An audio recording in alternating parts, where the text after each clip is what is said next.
Talvez você olhou para o título do vídeo e não entendeu muito bem qual que é a relação de tudo isso, mas fica comigo e você vai entender. E aí, tudo bem? Meu nome é Cauã e hoje a gente vai falar sobre redes de computadores. Antes de tudo, eu gostaria de pedir que, se você gostar desse conteúdo e puder avaliar ele vindo aqui na descrição desse vídeo e respondendo o formulário que tem aqui, vai me ajudar bastante. Antes de tudo, primeiro se imagine como um trabalhador de uma grande empresa que tem a sua sede em um arquipélago. Bem, cada uma das ilhas é um departamento dessa empresa e você é responsável por levar informações, arquivos, de uma ilha para outra. De começo parece tranquilo, você carrega um barco, coloca as informações e leva de uma ilha para outra. Mas com o tempo isso se mostra muito inviável. Além de ser perigoso você acabar perdendo alguma das informações no trajeto, isso demanda muito tempo e muito esforço. Esse exemplo pareceu um pouco absurdo, talvez exagerado, mas é justamente o que acontece quando a gente usa algum tipo de disco móvel, um pendrive, por exemplo, para levar um arquivo de um computador para outro. É perigoso a gente corromper o arquivo nesse caminho, acabar perdendo alguma coisa, e é um esforço totalmente inviável. É nesse contexto de precisar compartilhar informações que nasce o conceito de redes de computadores. A primeira rede desenvolvida pela humanidade foi a ARPANET. Em seu contexto, o Departamento de Defesa dos Estados Unidos precisava de um jeito de ligar todos os seus pontos de pesquisa, que ficavam em universidades bem descentralizadas, para evitar que algum ataque pudesse comprometer os dados contidos em um único lugar. Por isso eles espalharam essas sedes durante toda a costa oeste. Só que depois de ter descentralizado, eles precisavam acessar os arquivos que estavam em uma base de outra. E para isso surgiu o projeto ARPANET. A ARPANET ligava essas sedes, esses pontos de pesquisa, a partir de linhas telefônicas. Essa rede trabalhava com comutação de pacotes. Basicamente, eles pegavam um arquivo e conseguiam fatiar ele em vários pedaços. E chamavam isso de pacote. Então, para enviar esses pacotes para o destinatário, eles enviavam por diversos caminhos. Então, todos iam por um caminho diferente do outro. Assim, se um dos arquivos ou pacotes fosse interceptado, não seria toda a informação que seria revelada. E também, se um dos arquivos se corrompesse ou se perdesse no caminho, era só enviar um dos pacotes para completar esse arquivo no destinatário. Essa própria ideia de comutar o arquivo em alguns pacotes foi revolucionário para a época, principalmente pela transmissão de dados nesse formato. E esse processo era possível graças aos IMPs, que funcionam como atualmente os nossos roteadores, que recebem uma informação vinda de fora e conseguem distribuir isso para a rede local. Ok, a gente falou da primeira rede de computadores, mas a gente não falou exatamente o que é uma rede de computadores. Lembra do nosso exemplo de que a gente precisava levar informações de uma ilha para outra? Se nós substituirmos as ilhas por computadores e os arquivos por, talvez, dados, nós temos uma rede de computadores, onde um computador A consegue se comunicar, trocar arquivos, dados, com um computador B. Essa simples comunicação entre eles já é uma rede simples de computadores. Ok, pelo que você viu, é uma ideia bem impressionante para a época. Foi um período de grandes revoluções na computação e principalmente o nascimento da computação. Acontece que essa ideia foi tão boa que foi ganhando notoriedade entre as outras universidades que não estavam envolvidas nesse projeto, onde cada uma delas também criou a sua rede de computadores que se conversavam. Aqui cabe uma explicação sobre o que são protocolos, que é um assunto muito importante para redes. Protocolos em computação, basicamente, são as leis que vão ditar a conversa entre os computadores. No nosso dia a dia, a gente usa protocolos sem nem perceber. Se precisamos perguntar a hora para alguém que a gente não conhece, é comum que nós primeiro abordemos a pessoa para depois perguntar. A conversa fica mais ou menos assim: oi, tudo bem? Bom dia. Ah, oi, bom dia, tudo sim, e você? Ah, estou bem também. Que horas são, por favor? A gente usou alguns protocolos. O olá, para dar início a uma conversa. No caso humano, nós perguntamos tudo bem, como uma forma de empatia. E a gente espera a resposta da outra pessoa com quem a gente quer se comunicar. E a pessoa respondendo, a gente pode começar a conversa. Perceba que a gente não começou a conversa direto, simplesmente chegando em uma pessoa e perguntando: que horas são? Esse é um método que funciona para humanos, mas para computadores, não. Em computação, a gente usa esse conceito de primeiro iniciar uma conversa entre dois computadores e depois as solicitações, os pedidos são feitos. Então, no nosso exemplo, a pessoa que queria estabelecer uma comunicação primeiro deu esse sinal, a pessoa com quem ele queria conversar também responde a esse sinal e ambas começam a conversar. Em computação acontece a mesma coisa. O seu computador, quando quer acessar uma página web, por exemplo, ele primeiro diz como um oi, uma solicitação de conexão. O servidor, se estiver disponível, responde positivamente: posso conectar. Com essa resposta positiva, a conversa entre eles começa. E assim o seu computador pode começar a pedir arquivos ou dados para esse servidor. Quando você carrega uma página na web, como a home do YouTube, onde está hospedado esse vídeo, o seu computador primeiro solicitou conexão com o servidor do YouTube, o YouTube respondeu positivamente e depois você poderia pedir a página principal do YouTube. Claro, em algum momento você clicou nesse vídeo, então o seu computador também pediu esse vídeo que está no servidor do YouTube. Ok, dadas essas explicações sobre a conversa entre computadores, a gente pode continuar falando sobre protocolos agora aplicados às redes. A rede da ARPANET tinha o seu próprio protocolo, chamado NCP. Ele era muito bom porque ele se propunha, era para servir a ARPANET, que era a rede de computação criada pelo Departamento de Defesa dos Estados Unidos. Entretanto, lembra que eu falei que essa história começou a ganhar espaço? As pessoas também queriam redes de computadores em suas próprias universidades? Então, cada universidade, cada ponto de pesquisa que tinha sua rede de computadores, trabalhava com um protocolo diferente que servia a si mesmo.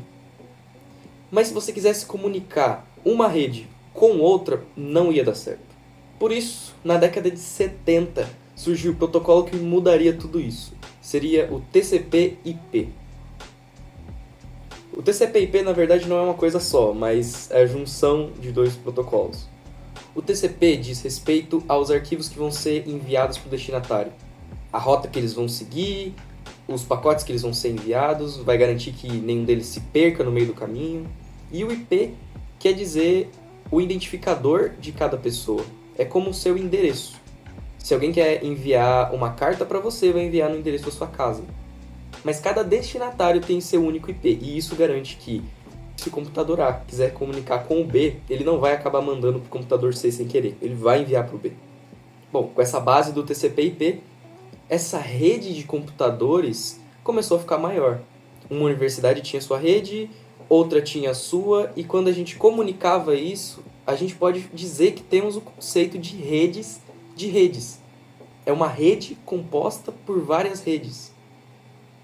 E isso é a internet. Nós interligamos as nossas redes de computadores, as nossas comunicações e compartilhamos arquivos. Mas se você percebeu, a gente ainda está falando de um ambiente universitário e até mais técnico. Então, as pessoas que tinham acesso a elas eram principalmente acadêmicas e pessoas envolvidas com pesquisa e que tinham um grau acadêmico maior. Por isso, a interface não era tão simples, não era uma pesquisa no Google que a gente fazia quando a gente queria uma informação. Muito pelo contrário, era necessário linhas de código, às vezes, para pesquisar algum arquivo, e isso não é muito prático. Até que surge um cara bem interessante na história, o Tim Berners-Lee. Se você é da área de programação, talvez você já tenha escutado o nome desse cara. Ele é um físico ainda vivo que trabalhava no CERN. E nesse ambiente de trabalho, eles tinham uma rede de computadores para compartilhar arquivos. Entretanto, essa rede estava tão bagunçada e difícil de usar que os cientistas preferiam perguntar uns aos outros do que, de fato, ir checar as informações e ler elas, buscar elas com seus próprios computadores. O que, em termos práticos, é uma coisa boa, mas se você parar para pensar no conceito das redes de computadores, essa rede estava ficando obsoleta. Até que Tim propôs uma ideia. A ideia de Tim era que você pudesse ter uma página, um artigo sobre alguma coisa, e a partir dele você conseguiria também achar outros artigos relacionados a partir de hiperlinks. O conceito de hiperlink é, a partir de um texto você consegue navegar e ir até outros textos, algo parecido com o que a gente tem na Wikipédia, e se você quiser pensar em termos anteriores, um dicionário. Você tem uma palavra e a partir daquela palavra você consegue ir indo para outras. Tá, mas como que ele vai conseguir fazer isso no meio dessa bagunça que tá a internet por enquanto? Tim desenvolveu 3 tecnologias que provavelmente você conhece e que foram o tripé para o desenvolvimento da web como a gente conhece. Primeiro de tudo, HTML. Tim queria organizar os arquivos como páginas que levam umas às outras. Para isso, nada melhor que algo para estruturar essas páginas. O HTML serviu para estruturar páginas que levariam de um link para outro. Se você já estudou web, você sabe que o HTML é uma linguagem de marcação, não de programação. Você consegue definir o que você quer em cada arquivo e a partir dali você pode levar de um HTML para o outro. Segundo pilar, o HTTP. Sempre que você vê HT, como no HTML e no HTTP, saiba que é de Hypertext, que é a base da web de Tim. O HTTP diz respeito a essa troca de arquivos, faz um papel parecido com o do TCP, da sigla, mas agora para a web. Vale ressaltar que o TCP/IP não foi substituído pelo HTTP, mas o HTTP foi feito em cima do TCP/IP. E por último, a URI, que posteriormente virou URL. A URL é uma forma mais fácil de lidar com o IP, que a gente falou anteriormente.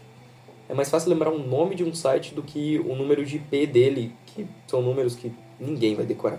Mas é mais fácil tratar um site pelo nome, como YouTube.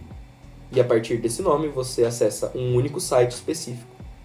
E assim você pode estabelecer uma comunicação via HTTP, recebendo arquivos HTML. Certo, a partir disso a gente já consegue ter uma noção do que se tornará a web a partir daí.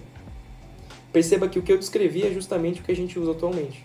São páginas HTML, a gente tem mais coisas rodando junto, como o JavaScript e o CSS, mas nós trabalhamos com páginas. E esses 3 pilares são muito conhecidos e muito usados até hoje. Não preciso falar que essa ideia da web de Tim foi um sucesso e outras pessoas começaram a interligar essa ideia e chegamos na web que temos hoje. Ok, então aqui a gente tem uma web do jeito que a gente já conhece e que foi ganhando mais atualizações ao longo do tempo, mas eu quero dar um salto temporal para os nossos dias. Aqui chegamos no ponto das IoTs, das automações. IoT é o conceito da internet das coisas, foi proposto na década de 90, mas por causa das placas e recursos que nós temos hoje em dia, esse conceito é bem mais palpável. Por exemplo, se você já pesquisou alguma coisa sobre automação, você provavelmente conhece esse cara, ou esse.